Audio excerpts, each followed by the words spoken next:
and just kind of create the things that I find I need in my life.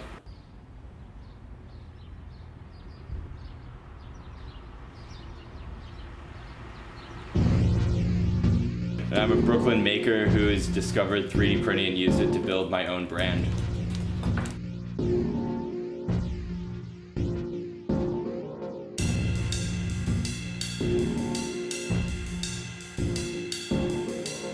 When I graduated school, I kind of just bought a printer as kind of a present for myself. Just really thought it was the coolest thing.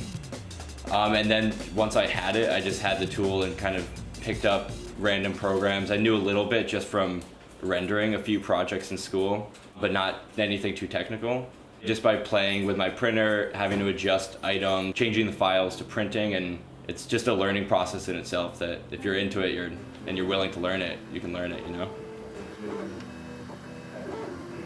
The first prints were awesome because the printer came with a free spool of plastic, you know, it's like bright neon green.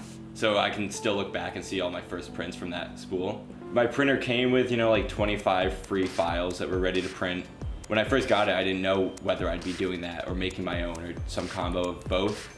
So I sort of printed the first 3 files that I was given.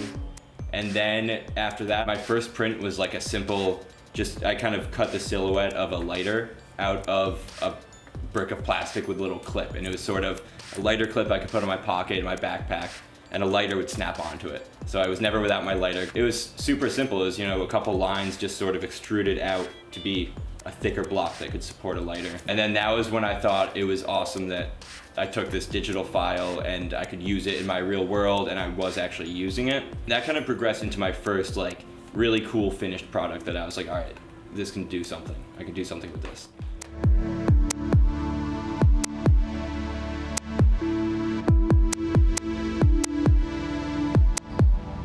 I started 3D printing with no knowledge of 3D printing. Getting the printer definitely was just sort of like a life-changing thing. I definitely couldn't imagine not having a 3D printer. I was geared to go straight into a very corporate design lifestyle. It's crazy to think if I hadn't gotten the 3D printer, I never would have thought, oh, what if I got a 3D printer?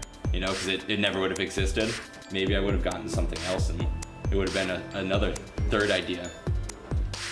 Lucky to grow up in a family of artists, so everyone went to school for a different art, but I was the first to kind of like touch a computer and know what it's doing, and do even the simple things.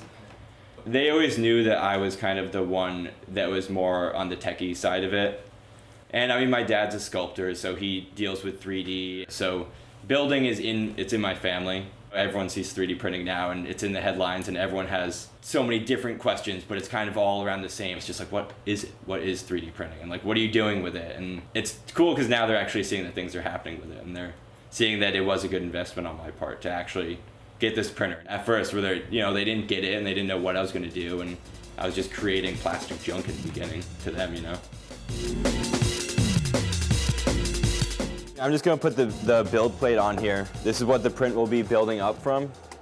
It'll make a layer on here, and it's just going to build up and up layer by layer. It never goes back down once it goes up. It's just a filament of plastic running through this tube right here. It's just heating it up, and it's just a glorified hot glue gun, and it's just moving it around a little filament on this pad here. It takes a minute to heat up. Pretty much every printer like this runs off of. It's nothing more than just a filament, just like thread of plastic. Sometimes in different thicknesses. There's a few different types of material, lots of nice colorful ones.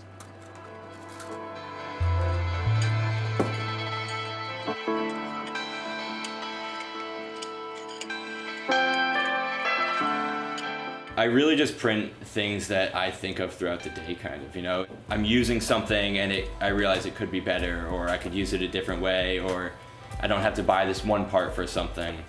It's been mostly a hobby, but really I'd like to expand and try newer materials, especially like bioplastics and more natural plastics, recycled things, and, you know, mass producing and really trying to build it into a more high-end sort of item.